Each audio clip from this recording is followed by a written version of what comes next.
জলপাইগুলো কত সুন্দর। তবে আমি চেষ্টা করতেছি, আমি কখনো জলপাইয়ের আচার বানাইনি।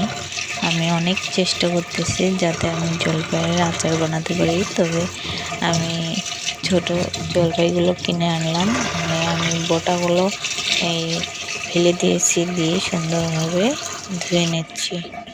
দেখুন কত সুন্দরভাবে আমি ধুয়ে নিলাম। তবে ছোট সাইজগুলো নিয়ে, ছোট সাইজের জলপাইগুলো অনেক সুন্দর, তবে ভালোই লাগে, তাই না? কত সুন্দর না, কতগুলো, অনেকগুলো হয়েছে। এর মধ্যে আটিগুলো অনেক ভালো লাগবে, তাই তো? ঠিক না?